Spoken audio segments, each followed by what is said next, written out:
Tensions boiled over on Capitol Hill today as former Florida Attorney General Pam Bondi and Representative Adam Schiff faced off in a heated exchange that left the entire hearing room stunned. What started as a routine Senate questioning session quickly spiraled into a political firestorm, one that showcased just how divided Washington truly is. Viewers around the country were left asking, did Schiff go too far, or did Bondi dodge key questions? Let's break down the explosive moments that everyone's talking about, or das. Let's break it down. Thank you, Mr. Chairman. Thank you, Mr. Chairman. Ms. Bondi, as you know, the Supreme Court in Trump versus United States held the president has absolute immunity to commit crimes in certain core areas of the president's responsibility. One of those core areas is the Justice Department. So in a breathtakingly dangerous and irresponsible decision, Justice Roberts and the majority held the president could commit crimes using the Department of Justice and be immune from prosecution. Justice Sotomayor correctly said this new immunity lies about like a loaded weapon. So the fear and the concern we have is that the incoming president will use that loaded weapon, that immunity, to commit crimes through the Department of Justice. And for that reason, it is all the more important that we have an Attorney General who has the independence, the strength, the intestinal fortitude to say no to the president when it is necessary. So my first set of questions has to do whether you have the independence to say no when you must say no. And you can say this is hypothetical, but it is not hypothetical. So let me start with one very specific non-hypothetical. The president has said Jack Smith should go to jail. Will you investigate Jack Smith?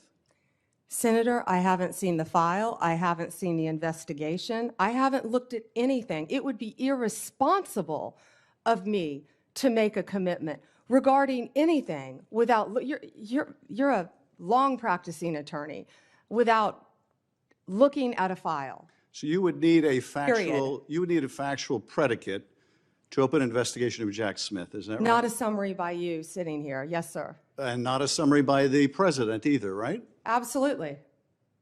So a summary by the president or his desire to investigate Jack Smith would not be enough for you to open an investigation of Jack Smith, is that right? I will look at the facts and evidence in any case. And sitting here today, Senator, 72% of Americans have lost faith in the Department of Justice. Sitting here today, are you aware of any factual predicate to investigate Jack Smith? Sitting here today, yes or no? Senator, I will look at the facts and the circumstances. You can't answer that question? You're not a part of the department yet. There's no worry about divulging law enforcement sensitive information. So just tell us, are you aware of a factual predicate to investigate Jack Smith? Yes or no? Senator, what I'm hearing on the news is horrible. Aware of a, do I know if you committed a crime? I have not looked You seem reluctant to answer a simple question. Let me ask you a different simple question. The president also wants to jail Liz Cheney. Sitting here today, are you aware of any factual basis to investigate Liz Cheney? Yes or no? Senator, that's a hypothetical, and I'm not going to answer that question. No, it's not hypothetical. I'm asking you, sitting here today, whether you are aware of a factual predicate to investigate Liz Cheney. Senator, no one has asked me to investigate Liz Cheney. That is a hypothetical. The president has called for it publicly. You are aware of that, aren't you? No one has asked me to investigate. But the president has We're also worried about Liz Cheney, Senator. The president has You know what we should be worried about? Ms. Bondi, please answer my questions. The crime rate in California right now is through the roof. Ms. Bondi, your robberies are 87% higher than the national average. My question is this. That's what I want to be focused on, Senator. Do you have the power to say no to the president? And what you're suggesting today by your non-answer is you don't have the independence to say no to the president. So let me ask you a different question. It also requires you, if you're going to be a good attorney general, to be able to tell hard truths to the president. So my questions now are, can you tell hard truths to the president? So let me start with an easy truth that you could speak to the president. Can you tell us, can you tell him that Donald Trump lost the 2020 election? Can you say that? Do you have the independence to say that? Do you have the gravitas, the stature, the intestinal fortitude to say, Donald Trump, you lost the 2020 election? Can you tell us that here today?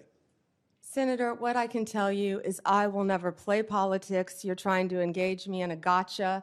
I No, I'm won't just do it. asking you a simple I question. won't play If you can politics speak truth with any to ongoing power. So let me ask you investigation, another. like you did let me- leaking your let me ask colleague you- Devin Nunes's memo. If you can't answer the question, let me ask you a different, what should be a simple truth, not a hard one. Was there massive fraud affecting the result of the 2020 election, yes or no? Senator, I'm glad you asked that question. If you'll let me answer what I saw in Pennsylvania. No, I asked a simple question about massive fraud. I can only tell you what I saw in Pennsylvania. I know you want to answer a different question, but my question is, can you tell us whether there was massive fraud affecting the results of the 2020 election, yes or no? Was there I or can was there tell not? you what I saw when I went That's as an not my, advocate that's to not the my campaign. question. So you can't answer that question. You can't speak that even easy truth to us, let alone to the president. So let me ask you a different question. It will also be important that you give good advice to the president. Are you prepared to advise the president not to pardon people who beat police officers? Senator, as I said, the pardons are at the direction of the president. We will look and we will advise. I will look at every case on a case. so you'll Let me look at- finish on a case-by-case Okay, basis. okay, good. And I abhor violence to police officers. Follow up with that. So will it be your advice to the president, Mr. President, I know you said you want to issue hundreds of pardons on day one. Will it be your advice to the president? No, Mr. President, I need to go over them on a case-by-case basis. Do not issue blanket pardons. Will that be your advice to the president? Senator, I have not looked at any of those files. If confirmed, I will look at the files And for will the you be able to pardons, as well will as you the be able to ongoing review investigation. hundreds of cases on day one? I will look at every file I am Of course asked you to won't. look So at. will you advise the Hey, president? can I will answer you- the question? Well, my question I is- would have plenty of staff. You said, of course you want. You'll be able to review Listen, I'm hundreds not of going to cases on the first day? mislead this body nor you. All right, let me ask another question. You don't want to answer that. Let me ask You were another question. censured by It will Congress, also- Senator, for it will comments just also- like this that it are will so reckless. It will also be important for you to be able to preserve the records, the evidence of the department. Are you ready to commit that none of the evidence in the January 6th investigation will be destroyed under your watch? Senator, I will follow the law. I will consult with ethical officials in the Do you department. see any ethical basis to destroy evidence in the January 6th investigation? Then why can't you answer the question? Why can't you say, I commit to this committee, we will never destroy the evidence in the January 6th investigation? Why can't you give this committee and the American people that assurance? Are you frightened because evidence was destroyed against President Trump that was false? Is that why you're Why do frightened you now? have I can't difficulty? believe this is even. Why do you have difficulty answering that question? I can't believe Why do you you're have asking such a difficulty? question. Why do you have difficulty promising to preserve evidence at the Department of Justice? Why is that a difficult question? I will follow the law. It shouldn't be a difficult question. Thank you, Mr. Chairman. Ms. Bondi, I know that you are pleased that we are moving to the end of round one, and we appreciate your being here.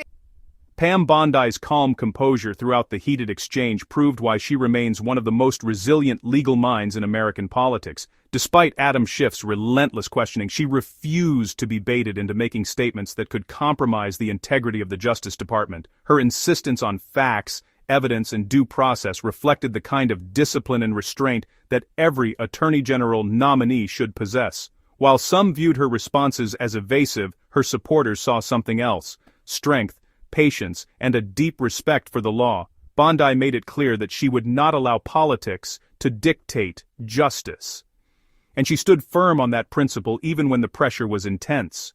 Her refusal to play into partisan traps showed a level of professionalism that transcends party lines. In a political climate where many chase headlines and sound bites, Pam Bondi chose prudence over popularity, and that is what true leadership looks like. She reminded America that the rule of law is not about appeasing politicians, it is about protecting fairness, accountability, and integrity. Her composure under fire sent a clear message: justice cannot be swayed by emotion or power, only by truth and principle. Whether one agrees with her politics or not, Bondi's performance demonstrated the courage to stand her ground and the wisdom to know when not to be drawn into political theater. At a time when public confidence in the Department of Justice is fragile, Pam Bondi offered something rare: assurance that conviction, not confrontation, will guide her every decision.